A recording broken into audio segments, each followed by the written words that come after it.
Indonesia dengan kebersamaan kita merayakan kemerdekaan dengan lomba-lomba ringan ya, lomba-lomba nggak akan tarik tambah sama naik panjang pinang enggak ya, kita lomba-lomba ringan karena di sini supaya semua boleh ikut serta mungkin makan kerupuk, lomba apa, kelereng dan ringan-ringan saja lah untuk kebersamaan. Kemudian lanjut dengan kita makan siang bersama ya. Jadi Ibu Bapak jangan, kami mohon untuk tidak segera pulang habis ibadah supaya kita bisa mengikuti lomba-lomba selanjutnya ya. Nah, firman Tuhan disampaikan oleh hambanya itu Bapak Pendeta Hendrilo ya, sudah berapa kali memberkati kita dengan firman Tuhan. Saya persilakan Pak Hendri.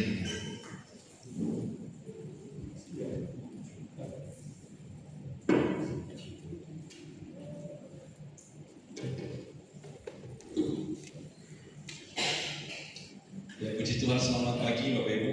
Ya, gimana kabarnya? Seger ya saudara kalau merah gitu ya, bukan cuma imlek ya. Makasih banyak Pak Hansen yang bisa memberikan kesempatan pagi ini bisa menyampaikan firman Tuhan. Nah saudara, hari ini saudara kita akan bicara sesuatu yang penting. Saya beri judul tentang rebuilding faith atau membangun kembali iman kita. Saudara, jujur atau tidak, ataupun kita juga mau tidak mau, suka tidak suka, hidup ini pasti ada punya pergumulan, betul ya? Ya, kadang-kadang ada pergumulan atau badai kehidupan yang datang lewat keluarga, lewat pernikahan kita, lewat keuangan kita, saudara, lewat sakit penyakit, atau mungkin juga lewat kekecewaan. Dan jujur saudara, ketika persoalan itu datang, ketika badai itu datang, ya banyak orang Kristen sekalipun dia percaya sama Tuhan, imannya jadi tawar. Ya, kita jadi mundur di hadapan Tuhan. Kita tidak lagi berapi-api, kita mulai kecewa, saudara. Nah, tahukah saudara bahwa keadaan ini adalah keadaan yang memang iblis suka? Karena begini, saudara. Ketika persoalan datang atau ketika dia memberikan sebuah trigger atau memberikan sebuah serangan kepada kita, apa sih sebenarnya yang pengen dicuri oleh setan? Iblis tidak suka atau tidak tertarik dengan harta kita. Iblis tidak tertarik dengan kesehatan kita. Iblis tidak tertarik dengan pernikahan kita. Iblis tidak tertarik dengan bisnis kita, saudara. Tetapi iblis tertarik sama iman kita. Karena begini, sakit, uang, hidup jasmani kita itu tidak berguna bagi dia, karena dia adalah roh. Hal-hal jasmani yang kita butuhkan itu yang bagi kita itu berharga. Tetapi yang berharga itu bagi setan itu adalah iman kita. Nah Pak, kenapa Pak kok sampai sakit saya diserang, kemudian keuangan saya diserang? Ya karena manusia melekat hatinya kepada hal-hal seperti itu. Ketika manusia melekat kepada harta, maka harta digoncang supaya kita tergoncang. Ketika kita mengandalkan kesehatan kita digoncang supaya kita menyangkal Tuhan. Anda perhatikan logika setan di dalam kitab Ayub. Setan berkata apa? Bukankah Tuhan memberkati Ayub? Ya, dia berkata apa, saudara? Bahwa apakah dengan tidak mendapat apa-apa Ayub takut Tuhan? Itu logikanya setan. Jadi dia melihat, saudara, ketika dia mengambil sesuatu dari kita kehilangan iman kita. Karena yang paling berharga adalah iman. Karena saya menemukan begini, saudara, ada orang-orang yang bangkrut tetap percaya Tuhan. Ada orang-orang yang sakit sampai mati tetap percaya Tuhan, saudara. Jadi makanya, saudara, yang perlu kita pertahankan bukan kesehatan kita. Yang perlu kita pertahankan adalah iman kita sekalipun kita belum sembuh. Yang perlu kita pertahankan adalah iman kita, percaya kita sekalipun kita masih bergumul. Jangan sampai saudara pergumulan itu membuat kita menukar iman kita melepaskan iman kita. Justru itu yang diinginkan setan dalam kehidupan kita. Ya itulah sebabnya saudara, kenapa di tengah badai iman ini harus tetap dibangun ulang. Coba Anda lihat sama-sama saudara di dalam Ibrani pasal yang ke-10 ayat yang ke-35 sampai dengan 38. Ya saya harap ini bisa dibaca ya. Bisa dibaca ya saudara ya, bisa ya. Ya kalau tidak nanti minta sama multimedia atau saudara foto Anda zoom ya. Sebab itu janganlah kamu melepaskan kepercayaanmu, karena besar upah yang menantinya. Sebab kamu memerlukan ketekunan supaya sesudah kamu melakukan kehendak Allah, kamu memperoleh apa yang dijanjikan itu. Sebab sedikit, bahkan sangat sedikit waktu lagi, dan ia akan datang, sudah akan ada, tanpa menangguhkan kedatangannya. Yuk sama-sama. Tetapi orangku yang benar akan hidup oleh iman, dan apabila dia mengundurkan diri, maka aku tidak berkenan kepadanya. Jadi saudara, Ibrani mengatakan bahwa iman itu menjadi ukuran seseorang itu berkenan kepada Tuhan. Makanya dikatakan di tengah-tengah badai jangan sampai kita melepaskan kepercayaan kita. Karena begini saudara, iman itu diberikan bukan untuk mendapatkan surga. Ya, perhatikan baik-baik. Tetapi iman diberikan untuk dibawa sampai ke surga. Jadi ketika kita percaya sama Tuhan, kita memperoleh iman, kita percaya sama Tuhan. Iman itu harus dibawa sampai kepada keselamatan kita, sampai pada kekekalan. Karena Paulus berkata, aku sudah mencapai garis akhir dan aku sudah memelihara iman. Artinya sejak perjumpaannya di jalan Emmaus sampai kepada garis finish, iman Paulus tetap ada. Di tengah jalan saudara, iblis berusaha mengambil iman itu dengan cara merusak kita, dengan cara memberikan kita hal-hal cobaan, segala macam rancang-rancangan supaya saudara, perjalanan ini kita kehilangan iman kita. Tapi Ibrani berkata di tengah badai dan persoalan jangan lepaskan kepercayaan. Ya, kalau hari ini Anda sedang berada di tengah-tengah badai, Anda sedang bergumul dalam persoalan yang berat, satu hal yang saya mau berikan kepada saudara, jangan sampai iman kita terlepas. Amin. Ya, tetap percaya sama Tuhan. Pak, doaku tidak dijawab, tetap percaya sama Tuhan. Pak, sakitku belum disembuhkan, tetap percaya sama Tuhan. Karena Yesus datang bukan hanya untuk menyembuhkan saudara, Yesus datang untuk menembus dosa kita. Amin saudara. Nah Pak, gimana Pak kalau badai ini sedang ada di dalam hidup saya? Gimana Pak kalau saya sedang bergumul dengan persoalan yang sulit dan berat? Ya, ada 3 cara kita membangun kembali iman kita. Ya, yang pertama saudara, coba Anda lihat sama-sama. Yang pertama, kita dengar dan melakukan firman Tuhan. Ya, coba sama-sama kita baca di dalam Lukas pasal yang ke-6, 47 sampai dengan 48. Ini adalah perkataan Yesus sendiri. Setiap orang yang datang kepadaku dan mendengarkan perkataanku serta melakukannya, aku akan menyatakan kepadamu dengan siapa dia dapat disamakan. Ia sama dengan seorang yang mendirikan rumah.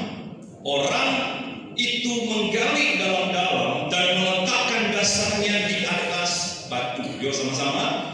Ketika datang air bah dan banjir melanda rumah itu tidak dapat digoyahkan. Karena rumah itu kokoh dibangun. Jadi Yesus memberikan sebuah perumpamaan kepada kita, saudara, bahwa orang yang mendengar dan melakukan firman itu seperti orang yang punya dasar batu. Dia berkata, saudara, ketika ada badai, ketika ada banjir, ketika ada hujan, rumah itu tidak goyah. Ya, jadi ketika saudara ada persoalan datang, cara kita untuk membangun kembali iman kita yang mulai goyah ini, saudara, adalah dengar dan lakukan firman Tuhan. Jadi saudara, kita harus paham benar ayat ini, bahwa iman itu dibutuhkan untuk supaya kita kuat, bukan untuk menghilangkan masalah. Benar nggak? Jangan pernah kita berpikir, Tuhan, saya kan melayani Tuhan, saya kan percaya sama Tuhan, kok ada sih masalah kayak begini? Nah, ini salah, ini cacat logika. Anda bawa payung buat apa? Buat apa bawa payung? Supaya nggak hujan. Supaya tidak hujan atau supaya tidak basah? Tidak basah. Benar nggak saudara? Ya, tidak ada orang bawa payung dan bilang supaya hujan jangan turun. Tapi kita orang Kristen ya punya supaya masalah jangan kita protes ketika masalah datang. Bukan, saudara, Anda punya iman supaya apa? Ketika nanti ada hujan, ada badai, ya Anda tetap kuat. Itu persoalannya, saudara. Dan saudara, Anda perhatikan baik-baik di sini, saudara. Mendengar dan melakukan itu memperkuat pondasi iman kita. Saya berkali-kali ngomong kepada jemaat saya berkata bahwa iman itu tidak timbul dari pendengaran, tetapi iman itu timbul dari apa yang Anda dengar. Ya, paham ya? Saya ulang sekali lagi, saudara. Jadi iman itu tidak timbul dari pendengaran. Iman timbul dari apa yang Anda dengar. Jadi isi yang Anda dengar ini loh, saudara, yang mempengaruhi iman kita. Kalau pendengaran ini kita arahkan kepada gosip, imanmu tidak bertumbuh. Kalau pendengaran ini kita arahkan kepada hal-hal negatif, iman kita tidak tumbuh. Tapi iman itu tumbuh ketika kita mendengar konten firman Tuhan. Ya, jadi saudara, ketika ada badai, jangan mencari-cari hal-hal yang melemahkan iman. Umpama Anda lagi sakit nih, saudara, Anda lihat umurku tinggal berapa ya? Nah kan repot tuh, saudara. Nanti pengharapan kita anjlok. Kita lihat, saudara, kemudian kita lihat, aduh kok ini utang ini sudah bisa dibayar, ya kondisi ekonomi kayak begini, aduh rumahku nanti bakal disita, aduh Tuhan nanti gimana. Saudara akan lemah imannya. Di tengah-tengah badai, dengar firman Tuhan bahwa Allahku adalah Allah yang sanggup untuk memenuhi semua kebutuhan kita menurut kekayaan dan kemuliaan. Ketika saudara melihat sesuatu tidak bisa diatasi oleh keuangan saudara, percayalah saudara, dengar firman Tuhan bahwa burung-burung di udara dipelihara Tuhan. Amin, saudara. Jangan kamu khawatir berlebihan. Ketika kita sedang sulit mengatasi persoalan, saudara, kita berkata, Tuhan, aku hampir tidak kuat. Anda baca firman Tuhan, segala perkara dapat kutanggung di dalam Dia yang memberikan aku kekuatan. Ketika saudara mengarahkan telinga ini kepada firman, iman itu jadi kokoh. Iman itu dibangun lagi, saudara. Supaya apa? Kita jadi orang Kristen dalam perjalanan iman kita, ya seringkali ada serangan untuk mengalahkan kita, mengambil iman kita. Jangan biarkan. Tapi kita harus pegang kuat-kuat. Dengan cara apa? Kita mendengar firman, Ya coba cek, saudara, apa yang seringkali kita bicarakan. Ya hal-hal yang negatif atau hal-hal yang membangun. Dan saudara, Alkitab berkata, bukan hanya dengar, tetapi lakukan. Karena Yesus berkata, orang yang mendengar dan melakukan firman, itu akan kokoh. Karena begini, saudara, kalau Anda dengar, Anda akan dapat pengetahuan, tapi Anda tidak dapat pengalaman. Tapi kalau saudara melakukan firman, Anda dapat pengalaman.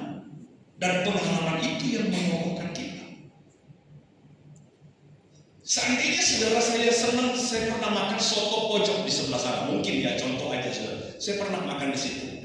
Kemudian saudara, Pak Harsen bilang, Pak, coba soto yang di sana, Pak. Saya bilang, oh, saya sudah makan soto di situ. Oh, itu nggak enak, Pak. Itu nggak enak tuh, Pak. Tapi saudara, setelah saya coba rekomendasi daripada Pak Harsen, ya saya merasa saya lebih senang soto sebelah sini, saudara. Kira-kira saudara kalau dia ngotot nih, ya Pak itu nggak enak tuh Pak, nggak enak tuh Pak. Saya percaya dia atau percaya lidah saya, saudara? Anda mau ikut yang mana? Percaya lidah atau percaya perkataan saya? Ya lidah kita, benar nggak saudara? Anda kalau saudara masalah bilang nanti kamu akan kehilangan Tuhan, tidak akan tolong, Tuhan sudah lupa sama kamu. Tapi kita ini pernah mengalami Tuhan. Pengalaman kita ini, saudara, ini menjadi kekuatan. Ya saudara perhatikan, saudara, ketika kita mulai melakukan firman, kita terima pengalaman. Ketika persoalan datang, ayo kita baca firman Tuhan, kita lakukan. Ketika Anda dikhianati, saudara, Anda marah benar-benar. Ya saudara ditipu, saudara dikhianati orang yang dekat sama saudara, apa kata firman Tuhan? Ampuni. Berapa kali ampuni, saudara? Berapa kali? 7 70 kali 7. Udah pernah lakuin? Belum pernah Pak, karena belum pernah ada yang melukai saya 70 kali 7. Ya syukur saudara ya. Tapi ketika saudara mendengar firman, ya Anda yakin waktu Anda mengampuni saudara, itu memberikan Anda pengalaman. Nah, pengalaman mengampuni ini saudara, itu yang membuat Anda semakin yakin, iya benar. Jadi saudara, ketika kita sedang di dalam persoalan, jangan kita justru mendengar hal-hal yang negatif. Kita dengarkan firman, kita lakukan. Kita dengar firman, kita lakukan. Saat kita mulai khawatir, jangan kamu khawatir, kita mulai serahkan kekhawatiran kita kepada Tuhan. Saya percaya saudara, nanti kita akan semakin lama semakin kuat melewati setiap persoalan. Yang kedua adalah ingatlah kembali pertolongan Tuhan di masa lalu. Ini cara paling efektif untuk kita itu ketika kita sedang berada di dalam persoalan, saudara. Kita ingat kembali pertolongan Tuhan di masa lalu. Nah, coba Anda lihat ayat ini. Saya bagi, kalau saudara baca Mazmur pasal yang ke-177 ayat 12 sampai 14, ada 3 ayat. Saya akan bacakan buat saudara ayat 12 sampai 13 dulu, saudara. Kemudian nanti saya akan bacakan lagi ayat 14. Anda perhatikan baik-baik. Aku hendak mengingat perbuatan-perbuatan Tuhan. Ya, aku hendak mengingat keajaiban-keajaiban-Mu dari zaman purbakala. Aku hendak menyebut-nyebut segala pekerjaan-Mu dan merenungkan perbuatan-perbuatan. Anda perhatikan, saudara. Pemazmur berkata, aku hendak mengingat perbuatan Tuhan. Aku hendak mengingat keajaiban Tuhan. Kapan? Di masa lalu. Oke? Aku ingin menyebut-nyebut pekerjaan-Mu dan merenungkan perbuatan-Mu di masa lalu. Perhatikan, saudara. Nah, setelah dia menuliskan ayat 12 dan 13, saudara, Anda lihat ayat 14-nya. Dikatakan apa? Ya Allah, jalan-Mu adalah kudus. Allah manakah yang begitu besar seperti Allah kami? Jadi saudara perhatikan, saudara, waktu dia mengingat tentang apa yang Tuhan kerjakan di masa lalu, dia memuji Tuhannya. Betapa besar Tuhan, betapa hebat Tuhan, betapa ajaib Tuhan. Benar nggak, saudara? Kenapa? Karena dia sudah mengalami Tuhan di masa lalu. Persoalan dia di depan sini, saudara. Di sini tidak ada datanya. Di sini tidak ada kemenangan. Karena apa? Masih bergumul. Benar nggak? Kita nggak bisa bilang, Tuhan itu hebat. Dari mana dasarnya? Memang Tuhan belum tolong kok.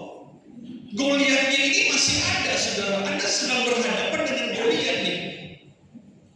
Kita nggak bisa bilang Tuhan hebat, Tuhan membunuh Goliat. Loh, Goliatnya belum mati, saudara.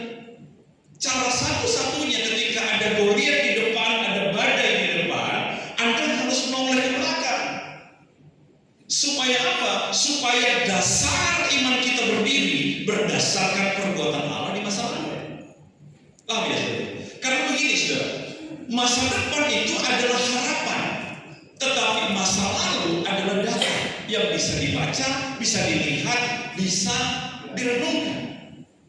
Nah, waktu Anda perhatikan Daud menghadapi Goliat, apa yang dia bilang, saudara? Seperti aku mengalahkan singa dan beruang. Singa dan beruang di masa depan apa di masa lalu? Masa lalu. Sehingga dia berkata apa? Tuhan yang sama yang melepaskan aku dari cakar singa dan cakar beruang, itu juga yang akan melepaskan aku dari engkau.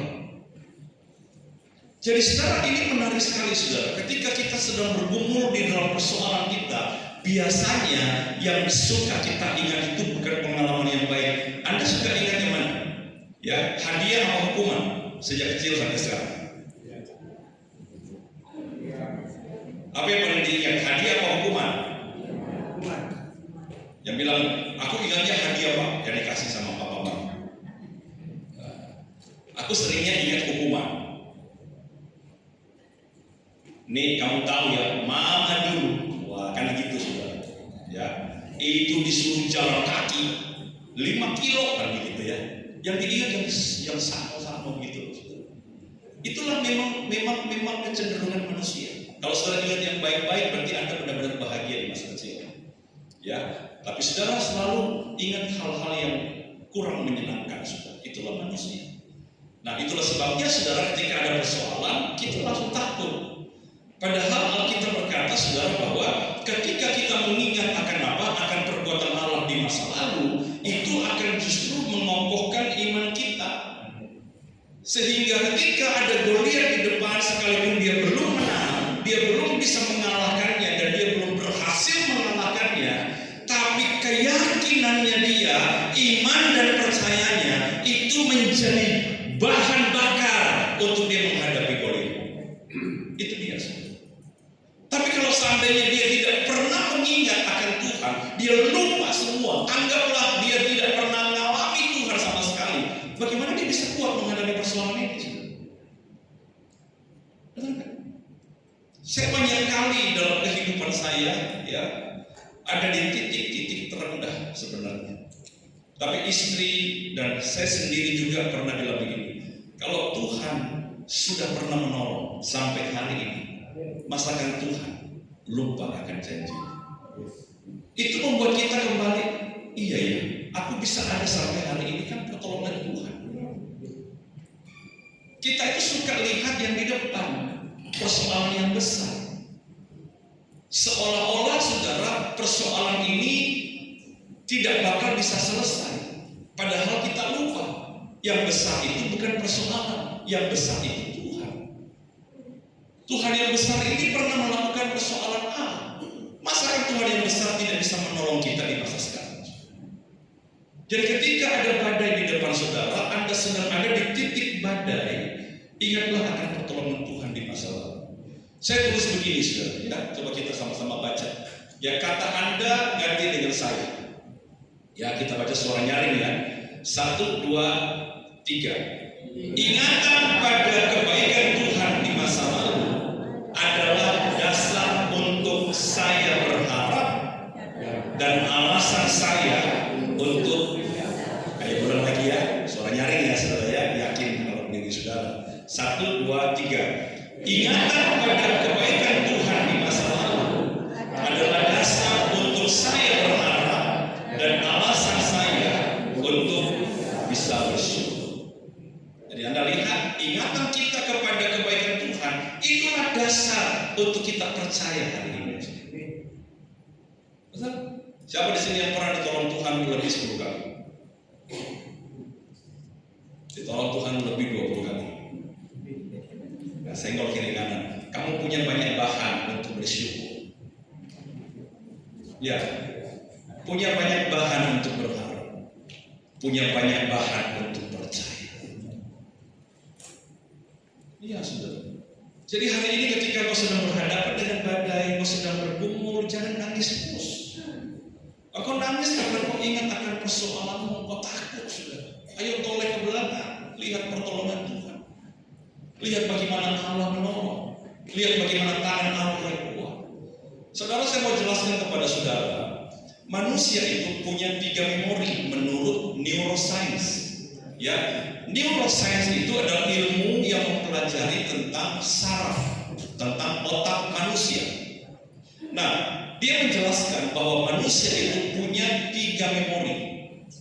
Memori yang pertama itu disebut sebagai memori episodik. Memori apa? Episodik. Yang kedua adalah memori semantik. Yang ketiga adalah memori prosedural. Saya akan jelaskan yang kedua ini, 2, 3. Saya jelaskan yang pertama. Ya, kenapa begitu powerful? Kenapa disebut sebagai memori episodik? Manusia itu punya episode-episode hidup, punya fase-fase kehidupan. Ada di dalam kandungan, ada pada waktu dia baby, ada pada waktu dia kanak-kanak, pada waktu dia remaja, pada waktu dia pemuda, pada waktu dia dewasa. Setiap episode dalam hidupnya itu punya rekaman. Kalau Anda mengerti tentang tubuh manusia, maka kita akan tahu sel-sel kita itu punya rekaman, punya memori. Bahkan muscle kita, otot kita punya memori. Itulah sebabnya Anda yang naik sepeda, sudah bisa naik sepeda, ada tidak naik sepeda, pakai sepeda lagi 10 tahun, dikasih sepeda bisa pakai. Kenapa? Karena sudah terekam dalam muscle memori kita. Paham ya saudara ya? Ya, makanya ketika saudara berenang, biasanya berenang juga sama ya. Begitu Anda tahu berenang saudara, maka sekalipun tidak pernah sentuh air lagi, tetap Anda bisa berenang. Kenapa? Karena sudah terekam. Nah, di otak kita ada namanya memori episodik. Hebatnya memori episodik ini adalah saudara, dia bisa menghadirkan kejadian 20 tahun, 5 tahun, 10 tahun yang lalu ke masa sekarang. Saya kasih contoh sama saudara. Seseorang yang trauma, ada orang-orang yang ditinggal papanya dan dia begitu depresi pada waktu itu. Dia fatherless, dia kanak-kanak wanita umur 5 tahun. Dia lihat papanya pergi bawa koper. Di episode itu dia luka. Waktu saya cerita, waktu saya ajak ngomong orang ini saudara, dia bisa nangis. Padahal dia sudah berumur 40 tahun. Benar kan? Dia bisa nangis, dia bisa merasa ditinggalkan saudara. Dan saudara ketika dia sudah menikah, dia begitu takut kehilangan seseorang yang dia sayang saudara. Sehingga apa? Sehingga memori itu tetap ada. Itu disebut sebagai inner child. Ada orang-orang yang ketika dia masih baby, masih kanak-kanak, dia begitu merindukan sesuatu. Ya, tapi kemudian sesuatu itu tidak tercapai. Itu menjadi ruang kosong di hatinya pada episode kanak-kanaknya. Nah, kalau itu tidak dipulihkan, itu akan tumbuh menjadi seorang kanak-kanak dalam tubuh dewasa. Karena episode itu belum selesai. Yaitu kita belajar tentang inner healing macam-macam saudara. Tapi yang saya mau cerita kepada saudara bahwa memori episode ini bisa menghadirkan seseorang, menghadirkan warna, menghadirkan suasana, menghadirkan sesuatu yang traumatik ke masa sekarang. Kalau Anda pernah tenggelam di usia 5 tahun, di usia 7 tahun, di usia kanak-kanak saudara, maka ketika Anda lihat air, tiba-tiba rasa tertekan dan gelap dan takut, keringat dingin muncul tiba-tiba. Kenapa bisa saudara? Karena memori kita menghadirkan itu. Nah, iblis pakai itu untuk meracuni masa depan kita dengan merusak hal-hal yang lama, diingatkan kembali. Nah, Anda lihat saudara. Tetapi firman Tuhan berkata, ketika kita mengingat akan perbuatan Allah di masa lalu, memori episode kita itu bisa menghadirkan kuasa Tuhan, kehadiran Tuhan yang nyata di hari ini. Itu luar biasa saudara. Jadi ketika saudara pernah mengalami lembah kekelaman saudara, tapi Anda lihat pertolongan Tuhan, Anda lihat mujizat Tuhan, Anda merasa kehadiran Tuhan, kemudian saudara kembali mengingatnya, mengurutkannya dengan detail saudara, maka sepertinya Tuhan yang hadir di masa lalu, Tuhan juga hadir di masa kini mendampingi saudara. Itu kehebatan kita dalam memori manusia kita. Iblis berusaha pakai menjadi trauma, tapi Tuhan bilang, kalau kau ingat akan perbuatan-perbuatan Allah di masa lalu, maka dia seperti hadir di tengah-tengah kita pada saat ini saudara. Makanya saya pikir saudara, kenapa Daud begitu berani saudara? Karena dia merasakan penyertaan Tuhan ketika dia menghadapi singa dan beruang. Dia melihat Goliat ini tidak ada apa-apanya saudara. Karena dia merasa Tuhan yang perkasa itu bersama-sama dengan dia. Amin saudara. Coba Anda lihat gambar ini saudara. Ini adalah gambar dari Yosua pasal yang keempat. Ya, ini adalah gambar Yosua pasal yang keempat saudara. Yosua pasal 4 ini adalah bicara tentang memorial stones atau batu peringatan. Jadi pada waktu itu saudara, ketika orang Israel akan menyeberang Sungai Yordan, kemudian Yosua berkata, semua para imam itu maju dulu. Kemudian waktu mereka turun menyentuhkan kakinya ke air, ya berbeda dengan Laut Merah. Kalau Laut Merah itu tiba-tiba sibak, ya tiba-tiba terbelah dinding air, ya Anda baca ya Tuhan ya. Tetapi kalau di Sungai Yordan, waktu mereka mencelupkan kakinya, maka tiba-tiba bendungan air terjadi di kota Adam, ujung, naik semua. sehingga air yang dari sumbernya itu ketahan. Lama-lama air yang ada di sini perlahan-lahan surut sampai kering. Nah kemudian Yosua bilang apa? Coba pilih setiap suku waktu kamu nyebrang di tanah kering, ambil satu batu. Setiap suku satu batu, sehingga ada 12 batu yang akan kita bawa ke seberang. Kemudian susun batu-batu ini menjadi batu peringatan. Untuk apa? Perhatikan baik-baik semua. Ya, Yosua berkata supaya nanti kalau Tuhan berkata kepada Yosua, supaya nanti kalau anak cucumu melihat batu peringatan ini dan dia bertanya, batu apakah ini, Papa? Kamu harus bilang, batu ini adalah batu yang diambil dari dasar sungai Yordan, karena Tuhan pernah mengeringkan sungai ini di hadapan umat pilihan. Pada waktu itulah anak-anakmu akan percaya. Jadi saya melihat saudara, ketika Anda belajar mengingat akan perbuatan Tuhan di masa lalu, itu bukan hanya untuk menguatkan saudara, tetapi itu bisa menjadi memori untuk Anda wariskan kepada generasi selanjutnya. Jadi hari ini saudara, Tuhan sudah kasih kita kemampuan untuk bisa mendengar firman dan melakukannya. Tuhan kasih kita memori episode, kita ingat akan perbuatan Allah di masa lalu. Maka percayalah saudara, sekalipun ada badai, sekalipun mulai goyah kaki ini saudara, sekalipun mulai tawar hati ini, kita akan kembali bisa dikuatkan. Karena Allah yang sama yang pernah menolong kita adalah Allah yang sama yang bisa menolong kita hari ini. Amin saudara. Nah hal yang ketiga saudara, yang terakhir coba kita lihat saudara.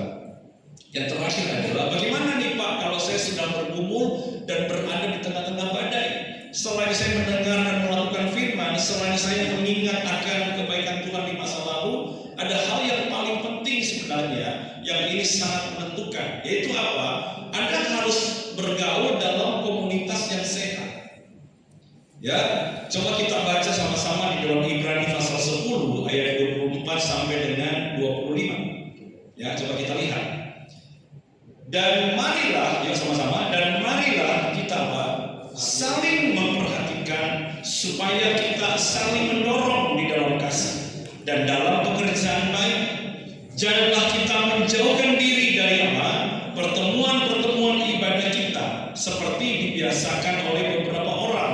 Tetapi marilah kita saling menasihati dan semakin giat melakukannya menjelang apa? Hari Tuhan yang mendekat. Nah, Anda harus punya komunitas. Kenapa? Karena begini, saudara. Ada saat-saat dalam hidup kita sulit untuk mengingat kebaikan Tuhan. Kenapa? Terlalu takut, terlalu stres, dan terlalu lemah. Ya ada saatnya bahkan doa pun tidak bisa konsentrasi. Ya Pak ya, ya kita butuh teman yang bisa dampingin kita. Kenapa? Kalau Anda baca ini, Anda akan menemukan sifat dari komunitas. Sifat komunitas itu adalah mendorong, ya, kemudian apa? Memperhatikan. Mau komunitas apapun, saudara. Pak, gimana kalau komunitas teroris, Pak? Ya sama, saudara. Mereka akan saling memperhatikan dan saling apa? Mendorong antara mereka. Bagaimana Pak dengan komunitas penjahat? Ya sama, saudara. Bahkan ada komunitas penjahat yang lebih solid daripada komunitas orang percaya. Karena memang sifat komunitas itu saling mendorong dan saling membangun. Jadi Anda tidak bisa hidup seorang diri sebagai orang Kristen.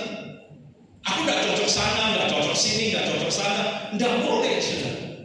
Karena kita ini eklesia, orang-orang dari gelap dipanggil ke dalam perhimpunan orang-orang benar. Jadi kita harus saling terikat. Ya, walaupun hari ini saudara saya cukup senang lihat saudara bahwa ada kebersamaan, apalagi ada lomba, ya nanti lomba yang kalah aja marah. Mau saudara lomba nanti malah kira-kira saudara, ya tidak bisa. Kita justru harus dekat, solid. Makanya kenapa manusia diletakkan di dalam keluarga supaya ada pendamping.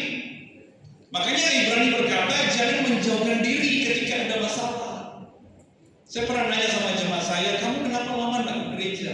Ya dia ada masalah rumah tangga, saudara ya, dan dia merasa bahwa Tuhan itu tidak jawab doanya. Dia merasa yo enak hidup seperti orang lain, tidak perlu kenal Tuhan.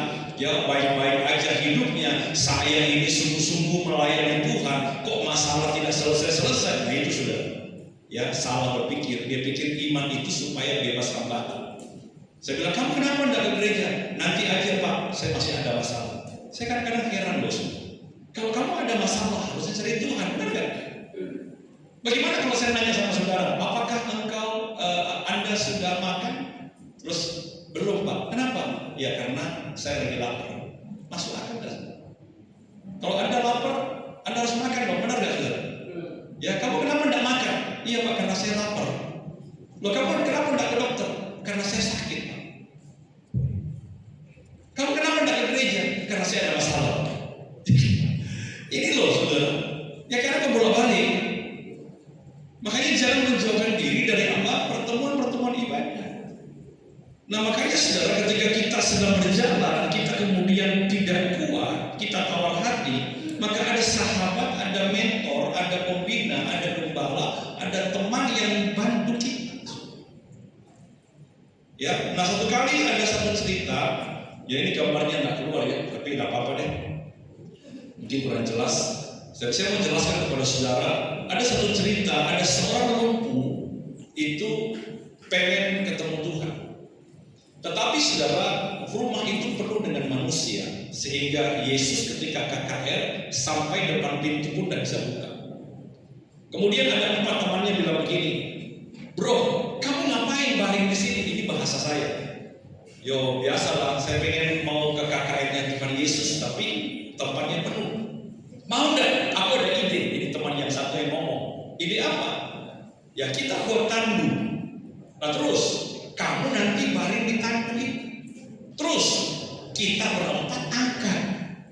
Nah terus, lewat mana? Kita lewat atap. Nah, Anda jadi orang lumpuh, mau enggak kalau ada yang kasih ide gitu?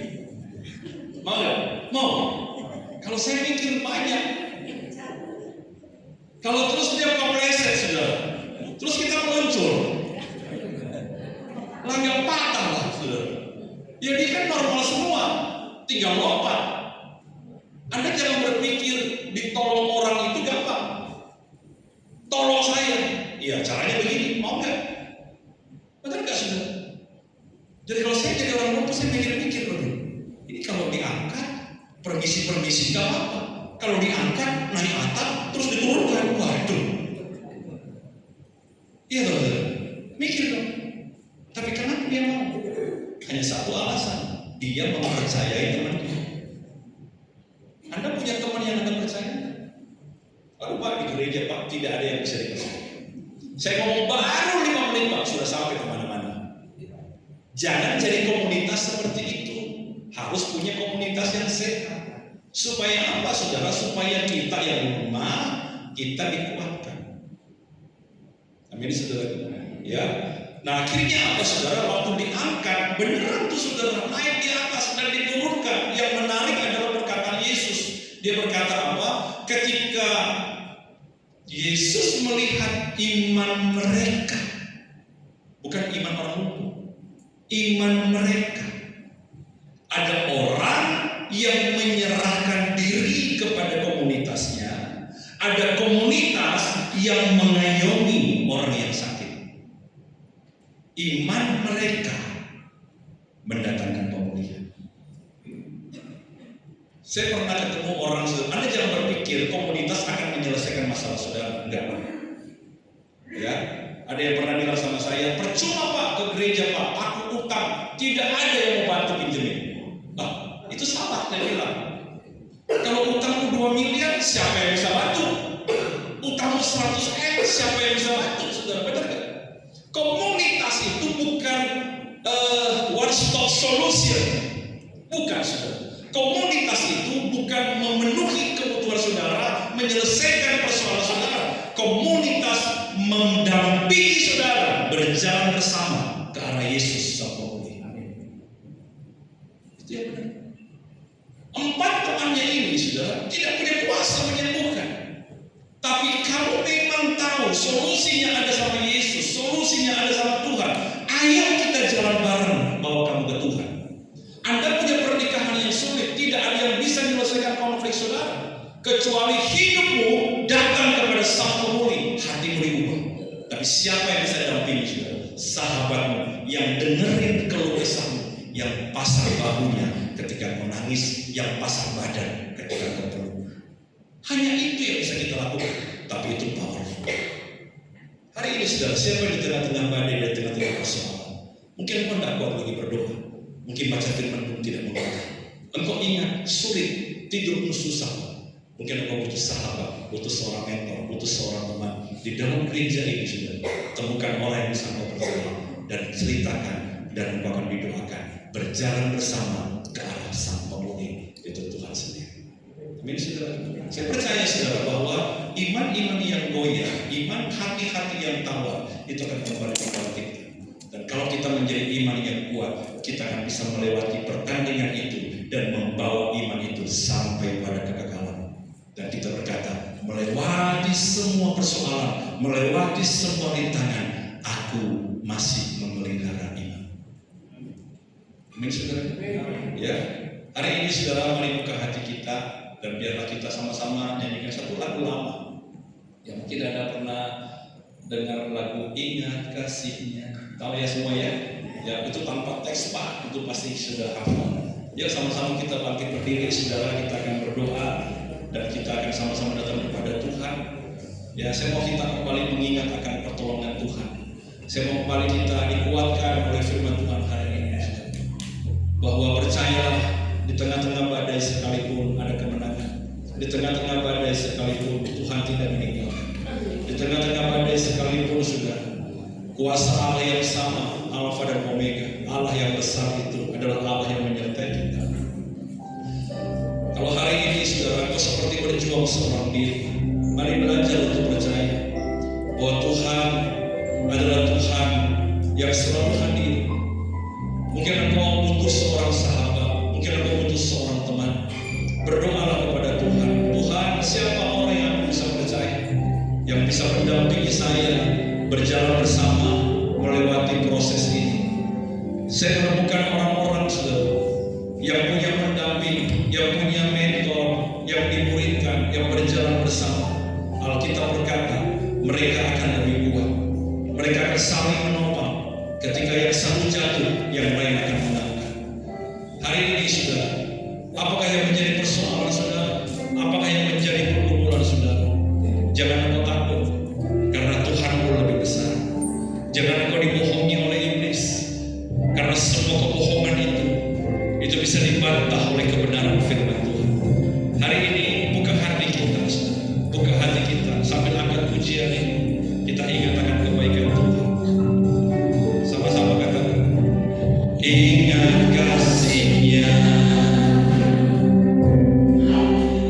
ingat kebaikan-Nya.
mulai melanda hati. Menoleh ke belakang sebentar.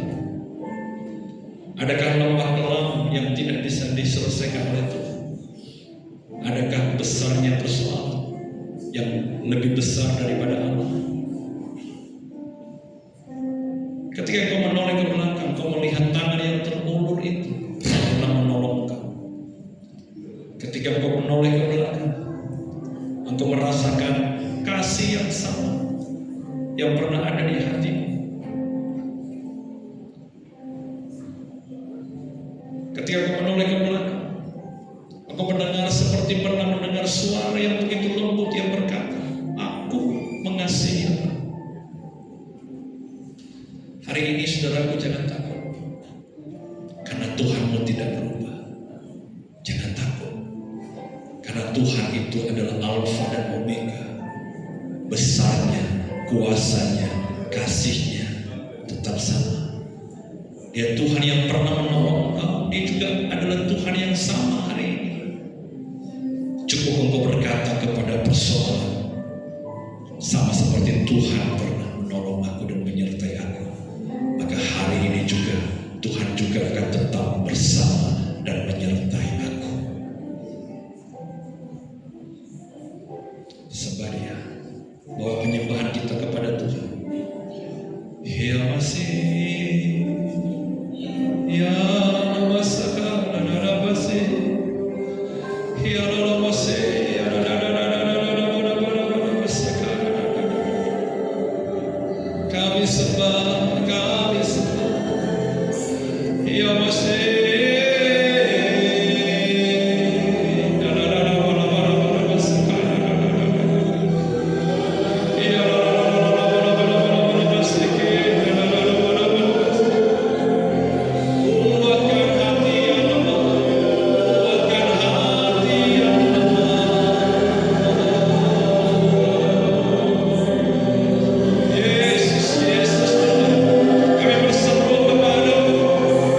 Kami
Pujilah nama Tuhan. Di dalam nama Tuhan Yesus sama-sama kita katakan amin. Terima kasih.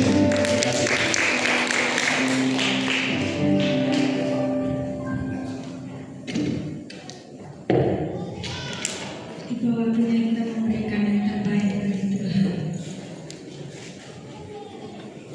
Saya perkenalkan kita satu pujian Indonesia, pemulihan kemuliaan.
kembali mengingatkan kita ya.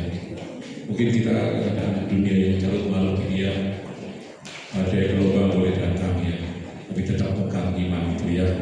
Tapi ingat kebaikan Tuhan.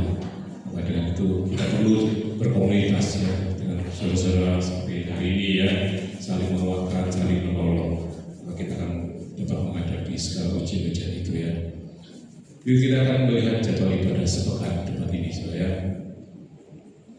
Pada hari Rabu jam 5 sore akan ibadah adat di tempat ini. Lalu pada hari Kamis jam 7 malam ada doa malam. Sabtu jam 5 pagi sampai jam 6 pagi ada doa pagi di tempat ini.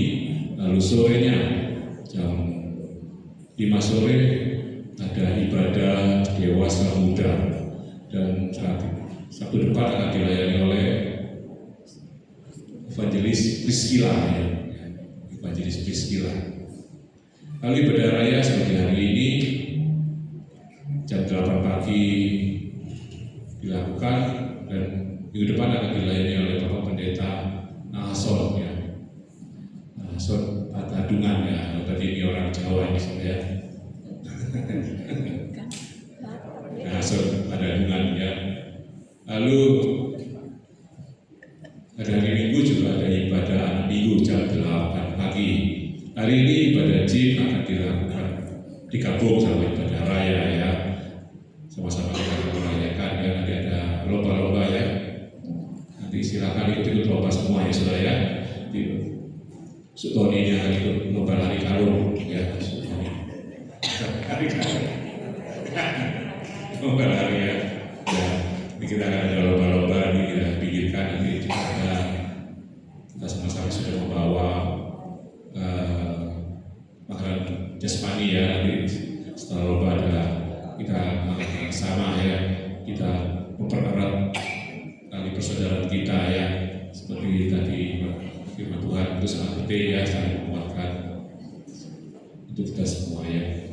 Juga kita akan sama-sama membaca B12. B12. 1. Melayani satu sama lain dengan kasih Kristus. 2. Tolong menolong. 3. Suka mengalah. 4. Suka memaafkan. 5. Sabar dan rukun. 6. Lemah lembut. 7. Hidup suci. 8. Bekerja dengan setia. 9. Rajin. 10. Jujur. 11. Sopan.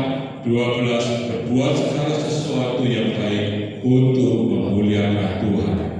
Filosofi pelayanan, hidup dengan iman, bekerja menurut panggilan. Filosofi doa, banyak berkat. Kurang doa, kurang berkat. Tidak berdoa, tidak ada berkat. Rahasia hidup dalam berkat Tuhan. Berilah hati untuk Tuhan, pikiran untuk Tuhan, waktu untuk Tuhan, maka akan terjadi. Percaya dapat, pasti dapat. Saya kembalikan ke Tuhan.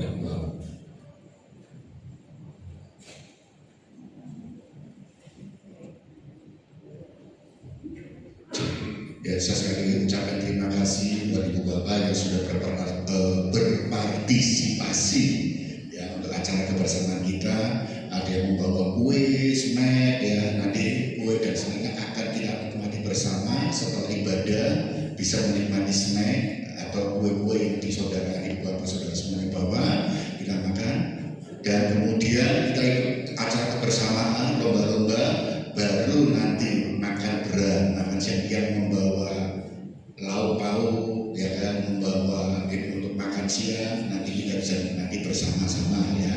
Jadi saya mohon Ibu Bapak tidak langsung pulang, untuk bersama-sama kita nikmati kebersamaan kita memperingati kemerdekaan Indonesia dalam 71 tahun. Saudara terima kasih. Ibu Bapak silahkan ikut lomba ya, semua ikut lomba. Pasti Ibu Bapak menang sudah ya. Menang. Minimal menang atas saya kan ngalah kok, saya kan ngalah. Saya kan ngalah aja sekarang. Saya kebetulan terakhir aja ya, dari Bapak pasti menang di sini. Pasti dapat hadiah, pasti dapat hadiah. Hadiahnya Tuhan memberkati. Ya Ibu Bapak saya terima kasih, biar sering menikmati. Jadi nanti habis saya doa berkat, langsung nikmati makanan aja ya, kue-kue. Jadi harapan saya tidak pulang, jadi kita bisa bersama. saya tidak nyalami di depan mimbar di Bitung ya, karena kalau saya nyalami selamat pulang, karena saya nggak akan nyalami supaya nggak pulang. Ya demikian waktu kita akan akhiri pada kita pada pagi hari ini. Saya undang Ibu Bapak untuk bangkit berdiri.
Terima kasih Tuhan, kami percaya di dalam satu komunitas kami yang telah kami bangun dan kami jalani bersama-sama, kami boleh mampu untuk bertumbuh, kami untuk mampu untuk berbuah, dan kami boleh berangkat tempat ini di dalam penjangkauan jiwa-jiwa untuk kami bawa, untuk mengenal dan menerima Engkau sebagai Tuhan Yesus, sebagai Tuhan dan Juru Selamatnya. Terima kasih, Engkau telah memberkati kami dengan kebenaran firman Tuhan. Engkau pakai hamba-Mu terus, lengkapi terus, dan hikmat menyertai di dalam pelayanan yang Tuhan percayakan kepadanya. Dan juga berdoa rekan-rekan kami yang telah berbagian pelayanan pada pagi hari ini, baik itu tim pujian, tim musik, kedua belakang mimbar, choir, asar, multimedia, soundman, dan juga acara bersama yang akan kami lakukan yang telah membawa berkat perjamuan kasih, makanan dan minuman, dan juga yang telah membawa snack. Kami serahkan ke dalam tangan Tuhan dalam berkat Tuhan, dan yang sudah memberikan korban persembahan untuk pekerjaan Tuhan di tempat ini. Memberkati hidup mereka, berikan kekuatan kesehatan, berkati pekerjaannya, rumah tangganya, dan apapun yang dikerjakan dijadikannya berhasil. Kami bersyukur Tuhan telah pulihkan untuk Cimeti, dan Tuhan terus pulihkan terus untuk Ivan, Tuhan pulihkan terus juga untuk Budi, dan juga kami berdoa untuk Tante Sipora, dan kami juga berdoa Bapak Yohanes Pawan, dan kami juga berdoa untuk Ibu Agus, Tante Dwi Widya yang ada di Jakarta. Tuhan tolong mereka semuanya, dan juga untuk pemulihan saudara-saudara kami, Safa juga yang baru boleh dipulihkan kesehatannya. Tuhan sembuhkan terus sampai pada kesembuhan yang terbaik. Terima kasih Tuhan, dan kami berdoa saudara kami yang tidak kami sebutkan satu persatu. Tuhan tolong pulihkan terus berjamaah, berikan terlebih memberikan penghiburan kekuatan dan sejahtera Tuhan, sehingga boleh kokoh di dalam iman percaya kepada-Mu Tuhan. Terima kasih kita menjaga kami, dan kami berdoa kemerdekaan Indonesia yang bisa dalam tangan Tuhan. Tuhan senantiasa memakai bangsa Indonesia, baik itu para pemimpin bangsa, para pejabat, wakil rakyat semuanya.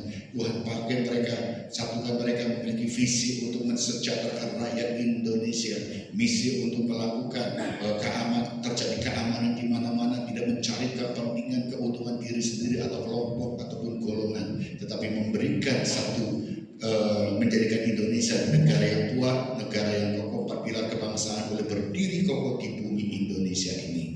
Dan terima kasih Tuhan, kami juga berdoa untuk kota Surabaya biar keamanan boleh terjadi di mana-mana. Kesejahteraan rakyat kota Surabaya juga terjadi di mana-mana juga, sehingga mereka cukup sandang pangan dan papan. Dan kami teringat kepada saudara-saudara kami korban gempa bumi yang ada di Nusa Tenggara Timur. Kami serahkan ke dalam tangan Tuhan. Tuhan tolong berikan kekuatan. Kami tidak tahu apa yang terjadi, korban siapa dan cobaan dan apa yang kondisi sekarang, tapi kami mohon belas kasih Tuhan, Tuhan tolong mereka, berikan jamah mereka, berikan penghiburan, kekuatan, dan juga pemulihan hati yang iman percaya kuat kepadamu Tuhan. Kami percaya Tuhan, kepada Tuhan memberikan mereka kekuatan. Terima kasih, dan sebentar kami akan melakukan segala aktivitas kami untuk kegiatan selanjutnya, acara kebersamaan memperingati kemerdekaan Indonesia. Tuhan sertai kami dalam acara ini sehingga boleh selesainya dengan baik dan berguna. Kami ingat untuk Ibu Esther juga yang dalam pemulihan di rumahnya Tuhan. Terima kasih. Inilah menjadi doa kami yang kami mohonkan di dalam nama Tuhan Yesus Kristus. Saudara yang kasih Tuhan Yesus Kristus, angkat tangan dan terimalah berkat daripada Bapa di surga. Percaya dan yakinlah bahwa Allah dari tempat yang maha tinggi, surga yang mulia memandang dengan sinar kemuliaan memberkati saudara. Maka terimalah berkat dari Bapa di surga, memberkati pekerjaanmu, rumah tanggamu, kesehatanmu, pendidikanmu. Apapun yang saudara kerjakan dijadikannya berhasil. Makanan dan minuman yang Tuhan cukupkan sehingga kau boleh makan sampai kenyang dan minum sampai puas. Terima kasih Tuhan, penghiburan sukacita dari Tuhan melimpah-limpah karena Tuhan mengasihi ibu bapa dan saudara semuanya. Saudara yang kasih Tuhan Kristus, pulanglah dan terimalah berkat kasih karunia Bapa di surga, cinta kasih Anak Tunggal, keselamatan satu jam dalam alam putra, dan persekutuan penghiburan Allah Roh Kudus menyertai kita semuanya mulai pagi hari ini sampai selama-lamanya. Di dalam nama Tuhan Yesus Kristus kami berdoa dan ucap syukur, dan kami menutup ibadah raya pagi hari ini. Haleluya. Amin. Tuhan memberkati.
Ya, Bapak Ibu Saudara sekalian, boleh sekalian makan snack terlebih dahulu dan juga mendaftar game. Jadi hari ini kita ada 5 game, 2 untuk anak-anak, 3 untuk remaja dan dewasa. Untuk game yang bisa didaftar, ada game untuk anak-anak menyusun bola, itu nanti bisa daftar ke Kak Angel. Mana Kak Angel? Oke. Kemudian untuk game anak-anak juga, meniup gelas nada lali. nah itu bisa mendaftar ke Kak Karolin. Nah ini Kak Karolin. Kak Karolin. Angel, mana Angel? Kemudian tadi ada game. Usia dewasa. Nah ini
Oke, sementara itu dulu Bapak Ibu Saudara boleh mendaftar dulu sebelum kita memulai permainannya.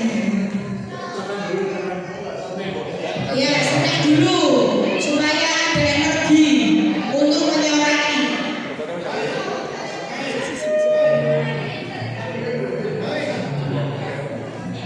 Nanti jam 10 ya, Bapak Ibu Saudara bisa langsung kumpul lagi di tempat ini dan kita lihat keseruan permainan.